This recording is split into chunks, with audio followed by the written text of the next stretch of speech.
নমঃ শিবায়। ভগবান শিবের নাম নিয়ে আজকে আমি আমার এই ভিডিওটা শুরু করছি।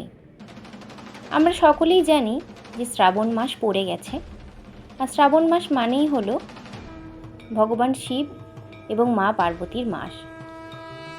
কিন্তু এই শ্রাবণ মাস নিয়ে আমাদের সকলের মনেই বেশ কিছু প্রশ্ন থাকে, যেগুলো অনেকের কাছেই অজানা। কী কী সেই প্রশ্ন, সেগুলোই নিয়েই আজকের এই ভিডিওটা আমি করব।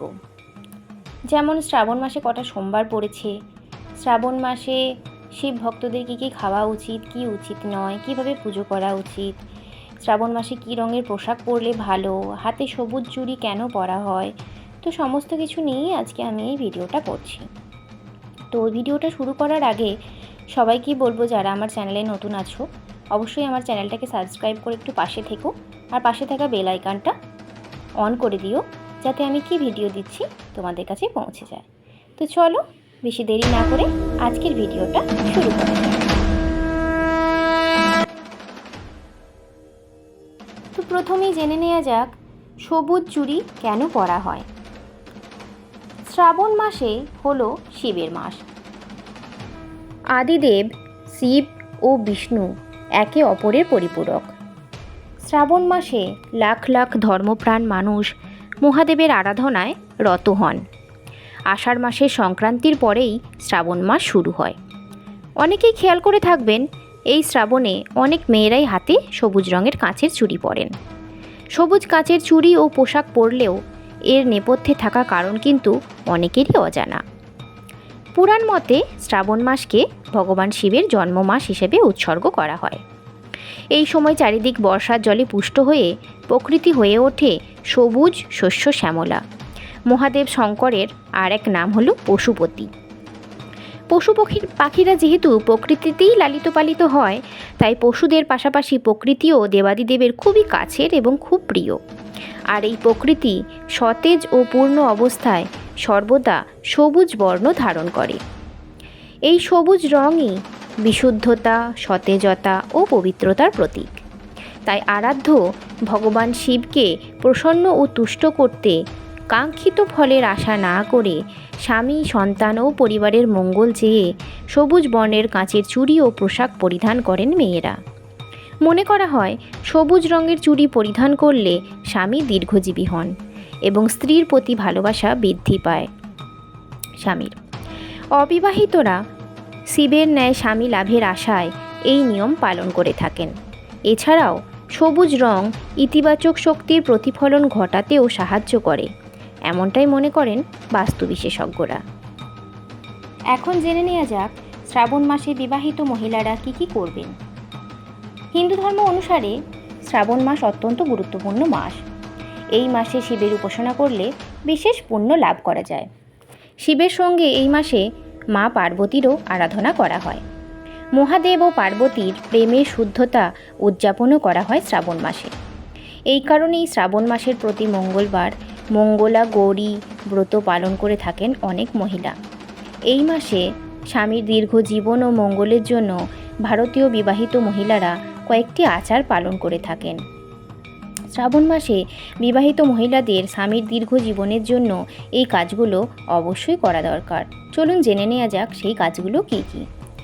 শ্রাবণ মাসে রোজ সকালে স্নান সেরে শিবের পুজো করে তবেই খাদ্য বা পানীয় গ্রহণ করা উচিত। পঞ্চামৃত ও বেলপাতা দিয়ে শিবের পুজো করে শিব চল্লিশা পাঠ করা প্রয়োজন। শ্রাবণ মাসে বিবাহিত মহিলাদের সবুজ রঙের চুড়ি হাতে পরা উচিত। যেসব মহিলারা শ্রাবণ মাসে হাতে সবুজ চুড়ি পরেন, ভোলানাথ তাদের প্রতি প্রীত হন বলে প্রচলিত বিশ্বাস। এছাড়া শ্রাবণ মাসে বিবাহিত মহিলাদের অতি অবশ্যই মঙ্গলসূত্রও পরে থাকা দরকার। শ্রাবণ মাসে বিবাহিত মহিলাদের ভুলেও কালো রঙের পোশাক পরা উচিত নয়। বিবাহিত মহিলাদের পক্ষে কালো রঙের পোশাক অশুভ বলে মনে করা হয়। শ্রাবণ মাসে বিবাহিত মহিলাদের লাল, হলুদ ও সবুজ রঙের পোশাক পরা উচিত। অন্য সময় সিঁদুর না পরলেও শ্রাবণ মাসে সিঁদুর পরতে ভুলবেন না মহিলারা। এই সময় সব সময় যেন সিঁথিতে সিঁদুর অবশ্যই থাকে। শ্রাবণ মাসে বিবাহিত মহিলাদের পায়ে নূপুর পরে থাকা উচিত। এতে করে ভোলেনাথ বিশেষ প্রীত হন বলে প্রচলিত। দেবী লক্ষ্মীও এদের প্রতি সন্তুষ্ট হন। এবং ঘরে কখনো অর্থ সংকট হয় না। শ্রাবণ মাসে বিবাহিত মহিলারা অন্য বিবাহিত মহিলাদের সাজের উপকরণ উপহার হিসাবে দিলে ভালো ফল পাবেন। আপনি বিবাহিত মহিলা হলে শ্রাবণ মাসে কোনো কারণেই রাগারাগি করবেন না, পরিবারের কারোর সঙ্গে অশান্তি করবেন না এবং চিৎকার চেঁচামেচিও করবেন না। শ্রাবণ মাসে বিবাহিত মহিলারা হাতে মেহেন্দি লাগান, এটা খুবই শুভ বলে মনে করা হয়। বিবাহিত মহিলাদের সাজের সবথেকে গুরুত্বপূর্ণ হলো 16 শৃঙ্গার। এই সময় তাদের 16 শৃঙ্গার করা শুভ। এছাড়া সাজের উপকরণ দেবী পার্বতীর উদ্দেশ্যেও নিবেদন করুন, এতে পার্বতী প্রীত হবেন ও আপনি তার আশীর্বাদ পাবেন। শ্রাবণ মাসের প্রতি সোমবার সকালে শিব ও পার্বতীর পুজো অবশ্যই করুন। এখন জেনে নেওয়া যাক 2024 সালে শ্রাবণ মাসে কতগুলি সোমবার পড়েছে। শ্রাবণ মাসের প্রথম সোমবার হলো 22শে জুলাই, দ্বিতীয় সোমবার 29শে জুলাই, তৃতীয় সোমবার 5ই আগস্ট, আর চতুর্থ সোমবার 12ই আগস্ট, আর শেষ ও পঞ্চম সোমবার হলো 19শে আগস্ট। এই শ্রাবণ মাসে তারকেশ্বর মন্দিরে জল ঢালাও কিন্তু চলতে থাকে। মন্দিরে মন্দিরে এই সময় দেবাদিদেবকে জল অর্পণ করে পুজো করা হয়। শ্রাবণ মাসে শিব পুজোর মাসে বাড়িতে আনুন এই জিনিসগুলো। কথিত রয়েছে শিবের প্রিয় মাস শ্রাবণ মাসে এই জিনিসগুলো বাড়িতে আনলে তা খুব ভালো ফল দেয়।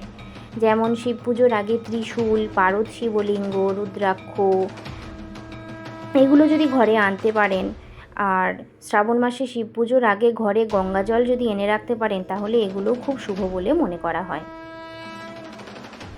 এখন জেনে নেওয়া যাক শ্রাবণ মাসে কী কী খাওয়া উচিত ঠাকুরের বার করার পরে। শ্রাবণ মাসে ফল খাওয়া উচিত।